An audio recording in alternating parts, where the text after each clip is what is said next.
I might be ready to put the pressure on Cole Ragans to be the ace, and I'm going to tell you why next on Locked On Royals. You are Locked On Royals, your daily Kansas City Royals podcast, part of the Locked On Podcast Network, your team every day.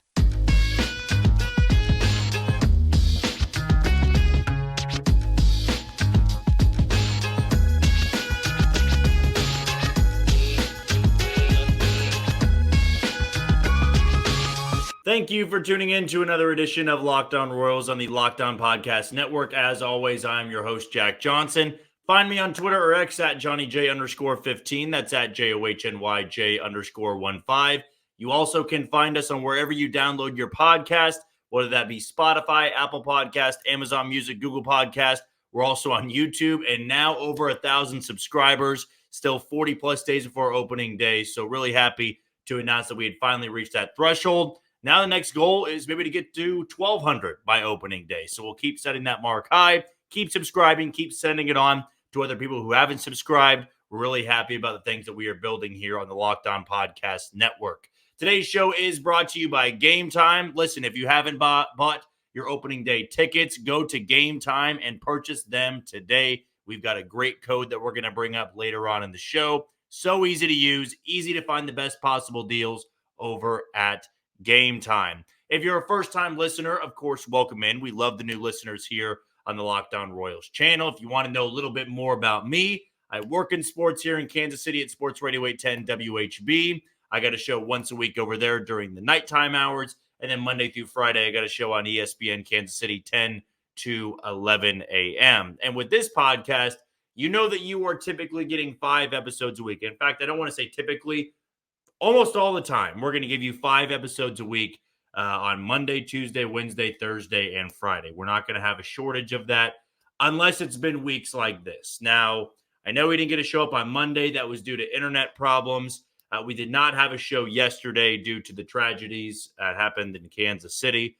Still, kind of processing all of that. It's such a sad ordeal, and your heart goes out to everybody that's involved, but just didn't think it was the right thing to do to have a podcast episode last night with everything that's been going on in Kansas City. I mean, a couple months ago, I lived about 10 minutes from where that all happened. Right now, I live about 15 minutes from where that all happened. So at the end of the day, I think we can take a more of a grand scheme approach here, what's really important. And yesterday, I did not think that a Royals podcast was the most important. I know it's an incredibly busy week. I'm going to be leaving for Surprise, Arizona in 2 days. I'll be down there for 4.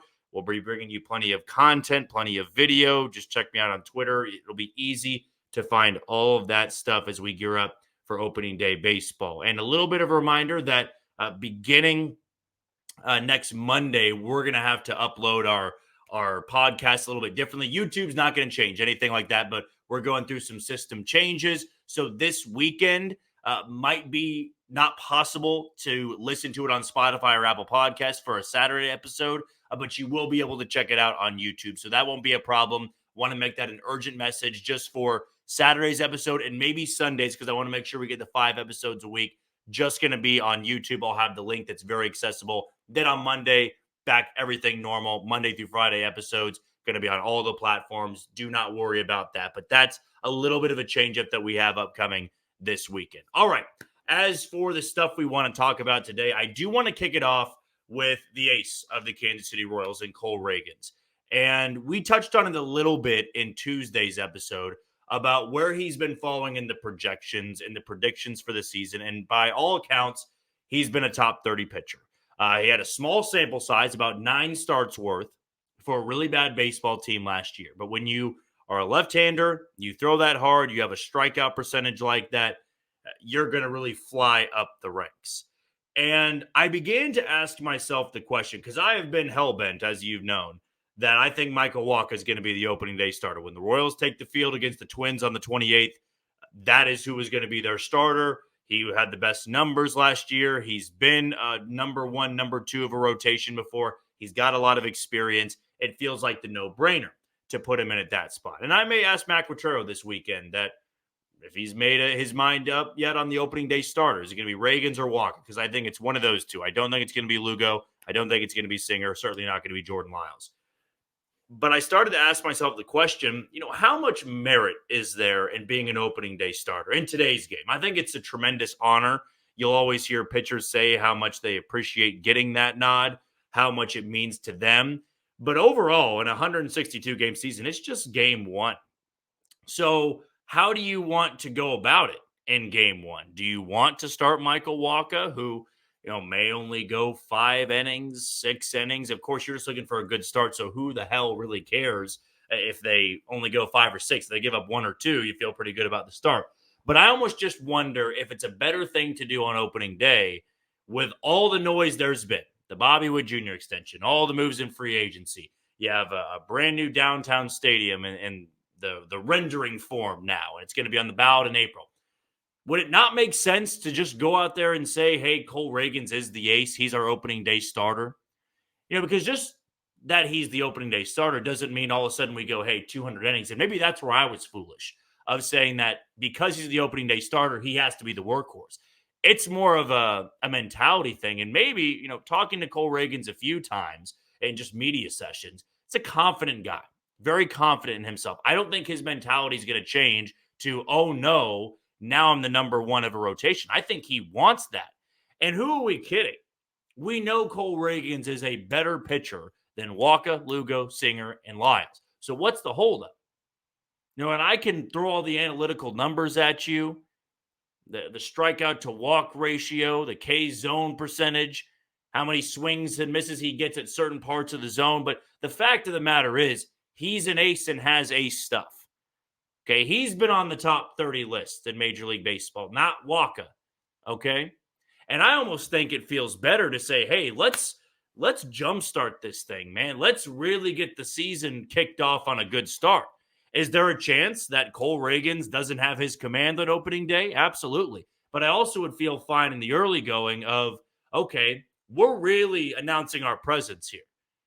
Everybody's been pumping up Cole Ragans, been feeling good about Cole Ragans. If he's healthy and ready to go, why the hell can't he be the number one? That is something I have now kind of changed my mindset about. Pitchers start every 5th day, okay? So it's just about them getting into a routine. Michael Wacha and Seth Lugo can settle in wherever they go. I just don't get this feeling that Cole Ragans is going to feel this sense of pressure and nerves of, oh no, now I'm the number one. He's heard all the noise. He hears the expectation they've put on him. Why not find out? I mean, this is a guy that is a premier number one in terms of stuff. He's got that type of power stuff. The advanced numbers, the walk rate, the strikeout rate, the hard hit rate, the barrel percentage, the swing and miss rate. It's like comparable to Blake Snell, the Cy Young winner last year. Like that is frontline stuff. Why are we lying to ourselves? And that's kind of what I've gotten to at this point. Why am I telling myself any differently? If he is an ace that I expect him to be, you've heard me say on the show before that I think he's the best pitcher on the staff. Okay, so what's the holdup? I can't give you a straight answer. I can't give you a straight answer anymore to Michael Wacha starting other than they gave him a lot of money. He's pitched in the big leagues for a long time. He's been a starter before. Cole Ragans has to learn at some point to be an everyday starter. More than just 9 really good starts. I think the Royals expect him to be that 30-31 game starter. Opening day doesn't automatically lock you in to be a 30-game starter and 200-inning guy. He doesn't have to be successful. But if he's the best pitcher, if he's the ace, then what's the holdup? What's the holdup in just anointing him that spot? It is crazy because I have gone a 180 on this.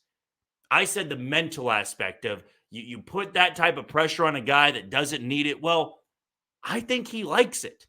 I think he likes that pressure, and I really believe the Royals can grow. These young guys can grow when they've got that pressure. I asked Bobby Witt Jr. at Royals Rally if he liked having the pressure of being this star, this centerpiece of a team that now has the most expectation they've had in a decade. He's like, absolutely, no doubt. I want that pressure. I think Cole Ragans wants that pressure. I think he wants to be the top dog. He's got the stuff to be. So what good does it do if we say, okay, Michael Wacha is the opening day starter? Okay, we all know Wacha is not giving you 200. There's no chance in hell he gives you 200. you hope for 160, 170. You just said his age, and you hope it's an effective 160 or 170. Cole Ragans is starting 2 days later. If it's Waka is the 1, Ragans is the 2, Lugo's the 3. What's a day's difference? Is it just that we buy into opening day in such a way of, man, this is a huge honor? It is a huge honor. It's cool for a pitcher to say, I was an opening day starter. You know who else was? Brad Keller, 39-year-old Zach Greinke. Like, at the end of the day, it's really not as big of a deal as we make it out to be. It's game 1. There's a lot of festivities. There's a lot of hope. And I think to lean into this hope, this season's going to be damn good, send your big-time alpha to the bump. Don't send the guy whose experience he'll get you there. That's fine for game 2 or game 3, and you're going to have that in Waka and Lugo. Then Brady Singer kicks us off in Baltimore. That's the way I'd go about it now. I think I've had a total change of heart. Maybe it's because the juices are flowing. I'm excited for opening day. But let me know your thoughts on YouTube or let me know on Twitter below. I don't know why I'm going to keep lying to myself that Cole Ragans can't handle the pressure of being the number 1. I'm going to go out there and say he is, and I think he should think that he's the number 1. So what do you think on Cole Ragans? Let us know in the comments below. All right, before we move on to our next segment, I want to give a shout out to Locked On Sports Today. It's here for you 24/7, covering the top sports stories of the day with the local experts of Locked On, plus our national shows covering every league. Find Locked On Sports Today now, available free on Fire TV channel apps. When we return, I'm going to give you some thoughts on the downtown stadium, its location. I lived right by it, and if it's a good move for the Kansas City Royals. That's next on Locked On Royals. You are tuned into Locked On Royals on the Locked On Podcast Network. I'm your host, Jack Johnson. Be sure to give me a follow on Twitter at JohnnyJ_15 and find us on all the podcasting platforms like Spotify, Apple Podcast, Amazon Music, Google Podcast. We're also on YouTube. Keep subscribing. We're over 1,000, but we're not going to stop there. Let's try to get to 1,200 by opening day 2024. Before we move on to our next segment, let's give a shout out to one of the title sponsors today in Gametime. Look, I bought my opening day tickets a long time ago, and now I'm kind of looking into tickets for the Big 12 tournament. I'm looking into tickets for the NCAA tournament. Omaha is not a far drive from here. I've got a lot of family in Dallas. I know there's an NCAA tournament down there. You know where I'm going to go to look for tickets? That is Gametime. Best possible deals. They give you the lowest prices. They give you the hottest deals, the best seats in the house. They make it so easy, no stress. You're going with one person. You're going with 4 people, going with an entire family. It does not matter. Gametime is the app to use when buying those tickets. So here is what you need to do. You need to download the Gametime app, create an account, and use code LOCKEDON for $20 off on your first purchase. Those terms apply. So again, create an account and redeem code LOCKEDON, LOCKEDON, for $20 off. Download Gametime today. Last minute tickets, lowest price guaranteed. Well, we had the big time news before the Super Bowl parade and all the tragedies that came from it of the downtown stadium. The Royals had the big press conference about what was going to be going on, where they expect to build the thing, what it looks like. And here's the thing with renderings. They're not finalized. Like, it's a picture. It's a blueprint of the way they'd want it to look. But I guarantee you there would be some changes to be made. What was important was where the stadium was going. And we have discussed it marginally, I guess I would say, on the show, because there hasn't been a lot to talk about. It's been a lot of shoulda, woulda, couldas. It's been a lot of we got deadlines here and there and everywhere. It just made no sense to talk about it. You would ask me the question, I'd say, here's kind of where I'm at, and we'd move on. There wasn't any new information. And if there was, it was all this, I don't even know the way to say it, to be honest with you. It was all this word jumble. They're throwing at you big words, right? To quote Kevin Hart, you're throwing a lot of big words at me. They're going over my head, and you know that. Along the lines of that, I know from 40-year-old virgin, but that's where I was at. I'm like, you're giving me all this new information. Doesn't make any sense to me, so I'm not going to really comment too much on it. Here's where I stand. I haven't changed my opinion on it, and I'm going to continue to not change my opinion on it. Now, it sounds a little bit hypocritical because I just changed my opinion in the opening segment. But for this specific location, this is where I believed it made the most sense for the Royals to move if they were to move. Because at the end of the day, this move was to generate more revenue. It was to bring more of a ballpark district feel. It was to bring more of an environment, an atmosphere to Royals baseball. Here is also the reality of the situation. No matter where they moved, there was not going to be 100% in favor of it. I am not naive to the fact that the downtown stadium would demolish some of the small family-owned businesses down there. They'd have to create space from where these renderings are located in the Crossroads District. And as I said, I lived down there. A couple months ago, I lived down there, not far from it. I lived in the Plaza area, 5 to 10 minutes. So not directly in the Crossroads District, but I spent a lot of time down in the Crossroads District. And when I looked at these renderings, you have that bridge that goes right over the T-Mobile Center. It's right across from Power and Light District. It looked like the best possible location. I know immediately people are jumping on to, well, there's no parking. Okay, then at this press conference, they said, what was it, 14,000? Might have been 14,000, 4,000. I know it's kind of a wide range here, but let's go 14,000. I think more parking spots. I think that's more of a grand scope of downtown. That's more so factoring people parking far away and taking the train system or the trolley system to get closer to the Crossroads District. Here is also another part about it. Downtown ballparks are always going to have that tough feel of parking. That's just the way it is. If you've been to the Big 12 tournament, it's tough to park down there. If you've been to concerts down at the T-Mobile Center, tough to park down there. A baseball stadium would change a lot of stuff. We're also not fitting 80,000 people into a stadium. I think it was 34,000 was the new attendance that they're planning to have. So smaller, but it also makes those crowds at 20,000 look a lot better than they do right now. Where it's about half full, you're looking closer to about 60% full. Just little things like that. I can tell you wholeheartedly that area, so much to do. I mean, there's a lot of fun things to do down in the Crossroads District. And I understand the elephant in the room here, what happened to the Super Bowl parade, the tragedy that happened down there. It's not great timing for all of this coming out because I'm sure there are fans. There's people that I know that said, I don't want it to be downtown because I don't feel safe going downtown. I don't want anything to happen to my car or my family or something like that when I'm going to a baseball game. I don't have to worry about that right now at the Truman Sports Complex, unless there was some drunk fan that was agitated and was doing crazy stuff in the parking lot. That's what it's left to. You're not worrying about any sort of violence that's going on in the parking lot. I can tell you with confidence in the Crossroads District where the stadium is going, the T-Mobile Center and the Power and Light District. I can't account for everybody. There's always things that can happen. That's just the world we live in, sadly. But that is a really fun and good and lively area, a very good part of Kansas City. It's why the Power and Light District thrives, why the T-Mobile Center thrives. And to have a stadium right there, walking distance, and, it's close to the Performing Arts Center, and there's plenty of great bars and restaurants. It makes it lively. And I've been to countless downtown ballparks, and the best ones had that type of district, had stuff to do. Because we all know, you're listening to this podcast, you may be a diehard Royals fan, you say, love Kauffman Stadium, I go there for the baseball games, I don't need any of the extra stuff there. And I agree, I love Kauffman Stadium. Nothing about the downtown stadium changed the way I feel about Kauffman. It is a gorgeous, picturesque ballpark. It is one of the best places to watch a baseball game. I also understand from a sense of building revenue, how do you get the average Joe out there? How do you get the person that maybe doesn't care a lot about baseball to spend money on tickets to go to a game? Well, the only thing you can sell them on is we can tailgate, we can go to a baseball game, but that's about it. If the game's not entertaining, we got to go home. Or after the game, we got to drive back to our house or wherever we may be coming from.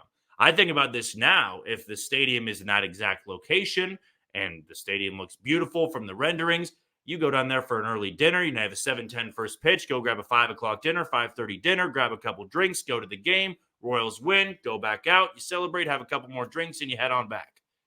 There's a lot more money spending down there, but it's more of an environment. It's more of stuff to do. It's fun. And I know I keep throwing the Big 12 tournament around, but I really believe that's a big selling point here. I try to go every single year, and you may want to stay from 9 to 10 at night, 9 in the morning, I should say. The people that come in from out of town, they love it. They rave about Kansas City because of the atmosphere down there. The bars are great. The restaurants are great. And they go into a game. Okay, we're going to head back out, watch the remaining games at Power and Light. I mean, that to me seems fun. If the Royals were competitive over the next 4 years, which I think the opening day for that stadium, the goal is to be 2028. So there's still 320 plus games at Kauffman Stadium over the next 4 years. So it's not like it's anytime soon. It's not like it's next year. But to me, I think about if you build a winner in 4 years, you're going to Royals games. It's packed there. You're having fun. They win. It's not like you have to go all the way back home. Some people are going to be fine with that, and they'll have that luxury of just going on home. But for the people that want to stay around the ballpark, have a good time, it's a Friday night, Firework Friday, and you go out to maybe grab a couple of drinks with buddies that are in town for the game. There's a lot of good to this. There's a lot of good elements to this. I also am fully aware of the negatives that come from it. People are not going to be on board with the parking. I think they're trying to provide relief for it, but there's going to be people that never agree with it. Have to park too far. Don't want to take the trolley system and stuff like that. I also understand the small business part of it. And that, I think, hits closer to home, is I don't want to see people lose their businesses because one team already has a stadium and they want to move downtown for more money and more revenue. I get it. That part is unfortunate. Just speaking, though, in terms of a location, because that's been what's everybody's question. Where is this going to go? How's it going to look? That location is what I envisioned when they were thinking about moving, not any of the other locations. I know some people like the North Kansas City location. Some people like the KCK. I worked at the Legends. I worked in Independent League Baseball for the Monarchs, and I love the Legends area. There's some people that love it out by the Speedway, but this, to me, made the most sense of building a downtown environment, downtown baseball, a bar district, a ball district. It would be fun to have a stadium there. But I also understand the people that are upset and will not be on board with this. Like I said, I don't think you're going to ever have everybody on board. It's just going to come down to the majority at that point. All right. Our last segment here, the final thing we're going to move on to, is about the center fielder for the Kansas City Royals and Kyle Isbel. I think, and I'm starting to believe more into it, there's more value than a lot of people are thinking in him. We're going to talk about that next on Locked On Royals. You are tuned into Locked On Royals and the Locked On Podcast Network. I'm your host, Jack Johnson. Be sure to follow me on Twitter at JohnnyJ_15. That's at JOHNYJ_15. Before we go any further, want to give a shout out to the other title sponsor today in FanDuel. Get buckets with your first bet on FanDuel, America's #1 sportsbook. Because right now, new customers get $150 in bonus bets with any winning $5 bet. That's $150 if your team wins. Bet on all your favorite NBA players and teams with quick bets, live same-game parlays, exclusive props, and more. Just visit FanDuel.com/lockedon and shoot your shot. FanDuel, the official sportsbook partner of the NBA. And March Madness is right around the corner. Conference tournaments right around the corner. Start getting familiar with how you're going to bet on basketball.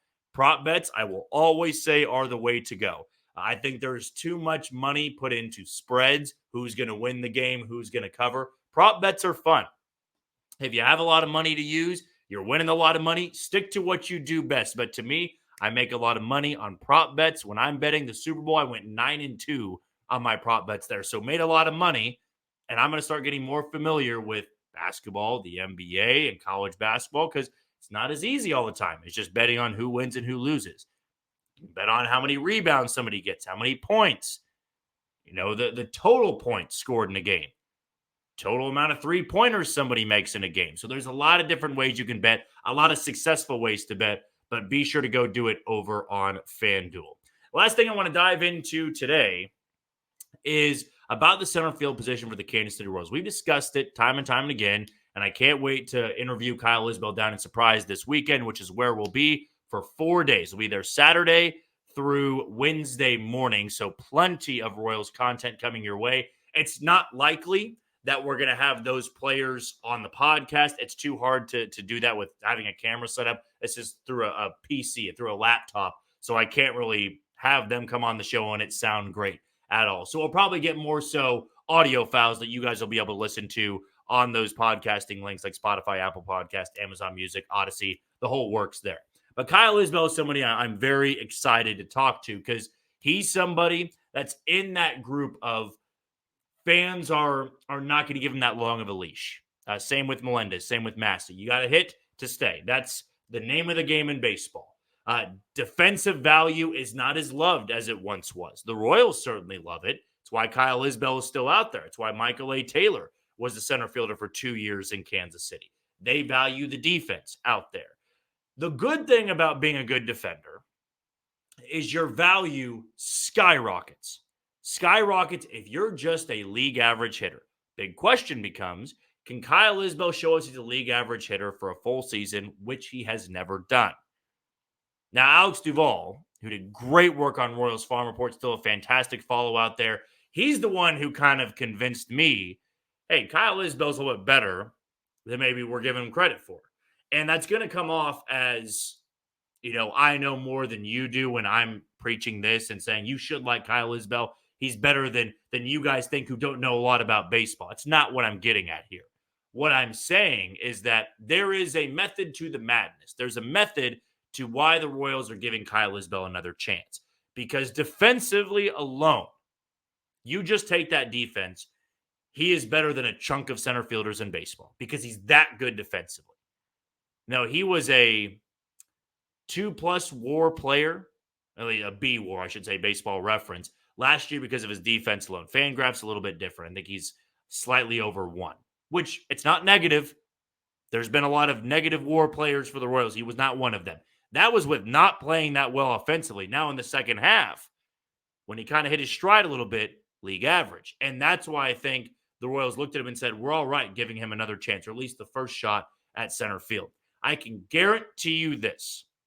If Kyle Isbel just hits 250 an OBP of 315, doesn't need to have immense power. Just get on base enough, over a 300 clip, in my opinion. That is a 3.5 to 4 WAR player. That's how good his defense can be. Maybe not as high as 4, but certainly over 3. And a 3+ WAR center fielder is fine, is absolutely fine for that position. Because what we can't do as Royals fans is compare every center fielder to Lorenzo Cain. He is a one-off. He was a unicorn. He was a great offensive and a great defensive center fielder. He was the best player on those 14 and 15 teams. So let that sink in a little bit. The team that won 95 games, he was the best player. You don't need that from your center fielder on this team. It's a lot different for somebody like MJ Melendez. MJ's got to hit to be valuable. Has to hit more than just 250. He has to be a well above average offensive threat for him to be a 3 WAR player. That defense has to get tons better, because if he just hits well and his defense never improves, he'll be a 0.5 WAR player. He'll be Kyle Schwarber. That Kyle Schwarber can't play defense. Elite, I don't want to say elite, very good offensively, lots of power, lots of raw power, and he's playable because he's that good offensively. It's kind of the flip side here, though, for Isbel. I don't think he's that bad offensively. He's not great, but he's not one of the worst hitters in baseball, which is why I think there's hope there. He's dealt with some injuries. He also made an incredibly high leap from high A to the major leagues because of a really good spring training. I think that was a rush on the Royals' part of it because he was back in the minor leagues by the end of April. It was not the best move. There were some injuries that happened, and they rushed him. I didn't think there was a need to. So the development was stunted just a little bit. In my opinion, no, this can be his year. This can be the year the offense comes around a little bit. The defense is already there. We know he can play center field. Remember, he also bounced around a little bit early in his career. He was right field and he was left field. He's a center fielder. Focuses on one spot. He's elite defensively. Give me a little bit offensively, and you have one of the most valuable center fielders, WAR-wise, at least B-WAR-wise, in the American League. That's where I'm at with him. You may not like it. Let me know in the YouTube comments below. Let me know on Twitter at JohnnyJ_15. Well, that's going to do it for another edition of Locked On Royals on the Locked On Podcast Network. I've been your host, Jack Johnson. Again, that Twitter handle is at JohnnyJ_15. Before we say goodbye, one last shout out to Locked On Sports Today. It's here for you 24/7, covering the top sports stories of the day with the local experts of Locked On, plus our national shows covering every league.